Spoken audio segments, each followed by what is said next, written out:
Good morning everyone, welcome back to Priyanshu Rank Academy. और इस class में हम देखेंगे सिक्के के बारे में। पिछले क्लास में हम देखे थे कि इतिहास को हम स्रोत के आधार पर क्या विभाजन कर चुके थे, जिसमें से हम प्राचीन इतिहास के बारे में टोटल समझेंगे। यदि हमें प्राचीन इतिहास को समझना है तो हमें हमें इतिहास के विभाजन के बारे में देखना है। तो इतिहास का विभाजन इस तरह से हमें प्राचीन इतिहास के लिए हम करते हैं कि हमें किसी भी चीज़ को जानना है तो पुरातात्विक, विदेशी यात्री, साहित्य, इन्हीं के माध्यम से हम प्राचीन इतिहास को जानते हैं।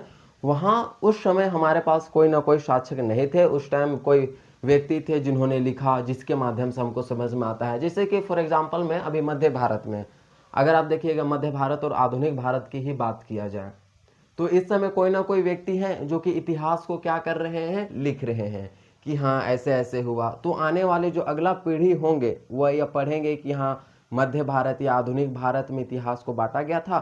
तो उस समय लिखे गए कि स्रोत यहाँ पे हैं। जैसे कि आपको देखना होगा कि 1857 की जो क्रांति हुई उसके जो लेखन थे, ये आपके 1857 की क्रांति में पहला स्वतंत्रता आंदोलन आपका कहने वाला था। एक व्यक्ति का नाम है जिन्होंने कहा था। उन्होंने क्या तो बहुत सारे ये भी लिखे थे, अभी उनका नाम याद नहीं आ रहा है। तो उन्होंने 1857 की क्रांति के बारे में लिखा। तो क्या उसके बारे में हमें जानकारी मिलती है। ठीक उसी प्रकार प्राचीन में भी बहुत सारे ऐसे स्रोत या ऐसे लोग थे जिन्होंने बहुत सारे स्रोत, बहुत सारे ग्रंथों की रचना किए। उन्हीं ग्रंथों के बारे में, उन्हीं स्रोत, उन्हीं पुरातात्विक साक्ष्य, उन्हीं पुरातात्विक सिक्के, अभिलेख इत्यादियों के बारे में हमें जानना होता है। ठीक है, तो जिसमें से हम सबसे पहले हम जानते हैं यहाँ पे पुरातात्विक में सिक्का के बारे में जानते हैं। सिक्का के बारे में हम देखेंगे। पुरातात्विक स्रोत को दो भागों में, एक सिक्का और एक अभिलेख में हम बांटे थे। तो इस क्लास में हम सिक्का के बारे में देखते हैं कि सिक्का आखिर क्या होते हैं। तो अब सिक्का के कॉइन्स के बारे में याद रख सकते हैं, ओनली सिक्के के बारे में देखेंगे।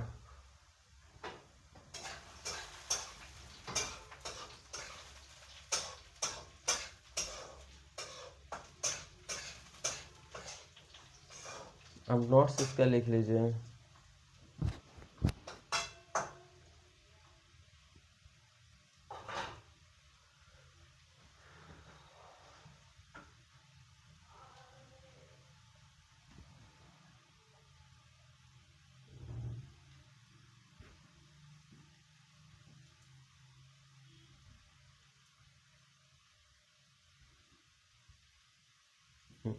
तो आप इतने पूरे सिक्के के बारे में देखें तो हम केवल सिक्के के बारे में ही जानेंगे कि सिक्के का विकास कैसे हुआ, कैसे नहीं होता। हम तो सबसे पहले हम सिक्का के बारे में जानते हैं।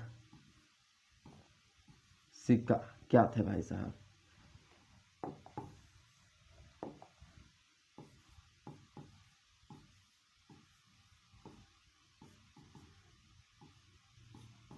तो सिक्का ये आपके टॉपिक है। तो आप देखिएगा कि प्राचीन बहुत समय पहले की बात है कि बहुत समय जिस टाइम हमारे लोगों या तो लोग का विकास भी नहीं हुआ था, उस टाइम वस्तु विनिमय प्रणाली चलते थे। यानी कि वस्तु विनिमय प्रणाली क्या है? वस्तु के बदले वस्तु का आदान प्रदान करना वस्तु विनिमय प्रणाली है, कर सकते हैं। तो वो बहुत पहले ये सारे चीज़ चलते थे। लेकिन जैसे जैसे धीरे धीरे मानव के बौद्धिक विकास होते गए, जन आए, जनपद आया, महाजनपद आए, तो ऐसे ही क्या चलते गए, सिक्का का भी प्रचलन आते गया। अब वस्तु के बदले नहीं, अब कोई एक वैल्यूबल यानी कि जिसका वैल्यू हो, वैल्यूबल मूल्यवान जो चीज़ होंगे, कोई भी उसे एक क्या होंगे कि वस्तुओं का आदान प्रदान या खरीद बिक्री करने का एक माध्यम मान लिया जाएगा।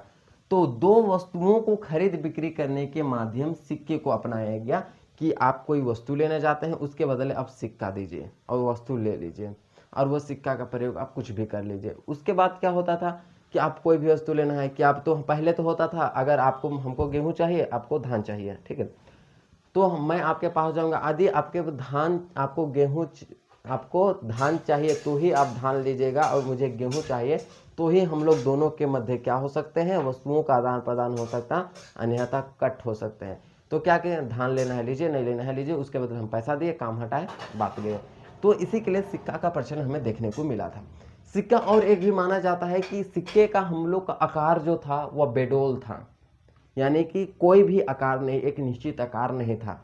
सिक्का, हमारी भारतीय जो सिक्का थी वह बेडोल थी। बेडोल का अर्थ है कि आकार तकार कुछ नहीं होना, ऐसे ही डाले माने सिक्का है, बस वही। लेकिन जब यूनानी, जो यूनानी आते हैं, यूनानी में कौन, इंडो ग्रीक, यवन, हाँ यवन, यवन जिसे हम क्या कहते हैं इंग्लिश में इंडो ग्रीक कहते हैं, या तो फिर इसे ही हम क्या कहते हैं यूनानी भी कहते हैं, इसे ही हम क्या कहते हैं इंडो ग्रीक भी कहते हैं।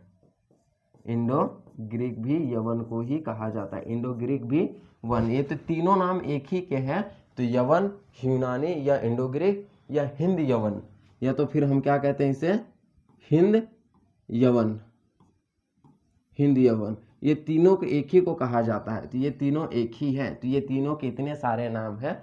तो इन्होंने जब भारत में आए तो भारत में इन्होंने सबसे पहले सिक्के को चलाने की एक प्रचलित परंपरा लाई, जिसमें सिक्के का एक निश्चित आकार होता था, यानी कि सांचे में डाल करके सिक्के बनाए जाने लगे। कब, जब हिंद यवन हमारे देश में आते हैं तब। उस समय की बात है कि जैसे कि ईंटे को एक सांचे में डालकर किस तरह से ईंटे का आकार दिया जाता है, ईंटे को एक सांचे में डालकर, उसी तरह हिंद यवन ने सिक्के को भी एक सांचे में डाल करके इन्हें आकार देने लगे, जिससे भारतीय राजा महाराजा इनसे बहुत ज़्यादा प्रभावित हुए और इन्हीं की कॉपी करके उन्होंने भी, हमारे भारत के देश के राजा महाराजाओं ने भी सिक्के को सांचे में डाल करके एक निश्चित आकार दिए जाने लगे। और आकार देना, उसके बाद इनके सिक्कों पर लेखन कार्य भी, लेखायुक्त अति चित्रात्मक और वहाँ पे कलात्मक भी होते थे, यानी कि लिखे भी जाते थे, राजा रानी के चित्र भी बनाए जाते थे इनके सिक्कों पर, जो कि हमारे भारतीय सिक्के पर पहले नहीं होते थे। उसी देखा देखी हमारे भारत के राजा महाराजाओं ने भी इस तरह के सिक्के बनाने चालू कर दिए। उन्होंने भी बाद में किस सिक्के के पीछे अपना चित्र या तो आप किस विशेष चीज़ के चित्र देने लगे, वहाँ लिखने लगे अपना नाम या तो फिर राज्य का मुहर या तो चिन्ह इत्यादि, या तो इस चीज़ को अपना प्रमुख चिन्ह को सिक्के पर बनाने लगे। ये सारे भारतीयों ने कंप्लीट सिक्के बनाने की जो परंपरा है हिंद यवन, यूनानी या इंडो ग्रीक से सीखा था। और इन्होंने इंडो ग्रीक की सिक्कों पर विशेषता यह होता थी, यह लेखायुक्त होता था। किस तरह, लेखायुक्त होते थे, इनकी विशेषता लेखायुक्त होते थे, चित्रात्मक होता था, यानी कि चित्रात्मक के राजा महाराजा के चित्र बनाते होते थे, कलात्मक होते थे, क्या होते थे, कलात्मक होते थे, यानी कि वहाँ पे तरह तरह के रंग बिरंगे, ये सारी विशेषताएं इनके सिक्के में थी। जो ये तीनों विशेषताओं को भारतीय राजा महाराजाओं ने एडॉप्ट कर लिया और अपने सिक्के पर, किस सिक्के पर, अपने सिक्के पर ये करने लगते हैं। ठीक है, तो ये थी। तो हम कुछ राज्य के या तो फिर सभ्यताओं के सिक्के के बारे में इस क्लास में डिटेल समझेंगे। तो हम समझते हैं सिक्के के बारे में। यदि आप सिंधु सभ्यता के सिक्के को देखिएगा तो सिंधु सभ्यता में टेराकोटा नामक सिक्का का प्रचलन था। आपको हर एक सिक्के के बारे में जानकारी आपको लिखवा ही दिए हैं, तो हम लिखने का कोई जरूरी नहीं है।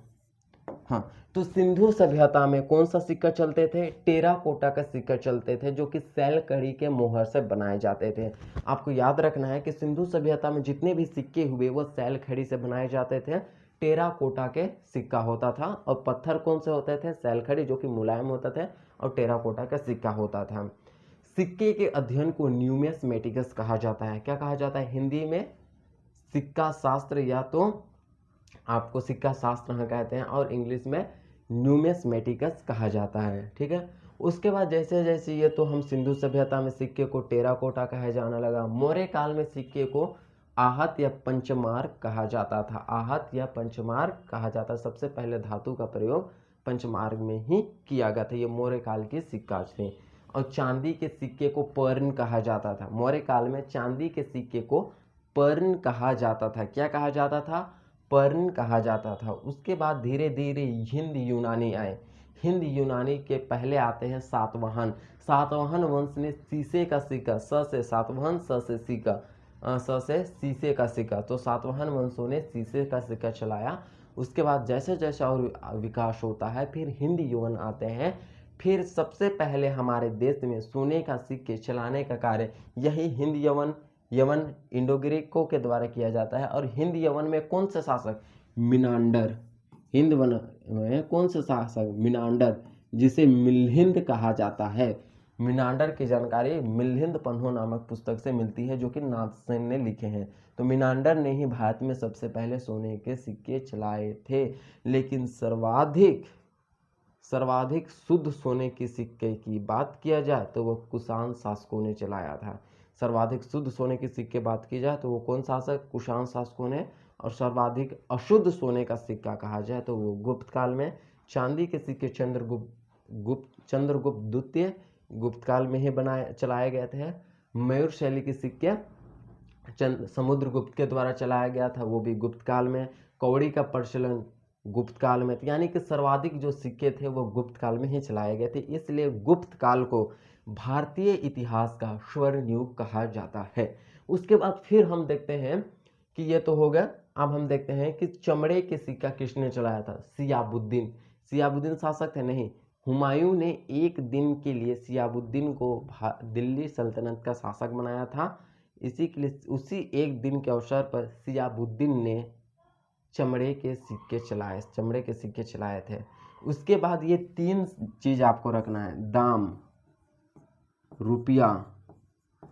दाम रुपया और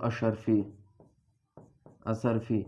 ये तीनों को चलाने का जो श्रेय जाता है वह शेर शाह सूरी को जाता है। किन्हें?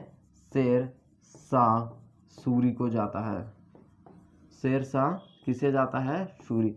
शेर शाह सूरी ने दाम, रुपया और असरफी, ये सारे सोने की असरफी, ये सारे चीज चलाने का श्रेय जाता था। यही थे आपके सिक्का, जो कि हमारे भारतीय इतिहास में सबसे ज़्यादा सिक्का का वैल्यूबल दिया जाता है। और वर्तमान समय भी सिक्का है तो आपके पास बहुत कुछ है, और नहीं है तो कुछ नहीं है। समझ में आ गया? तो ये सारे चीज़ आपके सिक्के के बारे में। तो रिवीजन के तौर पर हम आपसे क्वेश्चन पूछते हैं, आप हमको बताइएगा। तो सबसे पहले बताइए, टेराकोटा का सिक्का कहाँ पे था? किस सभ्यता में? बेसिकली सिंधु सभ्यता में। अशुद्ध सोने का सिक्का बताना है, गुप्त काल में। शुद्ध सोने का सिक्का कुषाण शासकों ने। ठीक है। सोने का सिक्का किन्होंने? हिंद यवन में कौन सा शासक? मिनांडर। ये सारे आपको क्लियर है डाउट? मयूर शैली का सिक्का गुप्त काल, कौन शासक? समुद्रगुप्त। चांदी का सिक्का गुप्त काल, कौन शासक? चंद्रगुप्त द्वितीय। याद रखने हैं। फिर आपके कौड़ी किन्होंने चलाया था? गुप्त शासकों ने, ये भी याद रखें। चमड़े का सिक्का सियाबुद्दीन को थे, हुमायूं के जान बचाए थे वो व्यक्ति थे सियाबुद्दीन, इसी के लिए उन्हें शासक बनाया गया था। फिर दाम, रुपया, असरफी किनके द्वारा चलाया गया था? शेर शाह सूरी के द्वारा। तो ये थे आपके सिक्के के बारे में समझिए। नेक्स्ट क्लास में हम इसी तरह अभिलेख के बारे में भी समझेंगे। हमें इसी माध्यम से प्राचीन इतिहास की जानकारी मिलती है। नेक्स्ट क्लास में फिर मिलेंगे। इस क्लास के लिए धन्यवाद।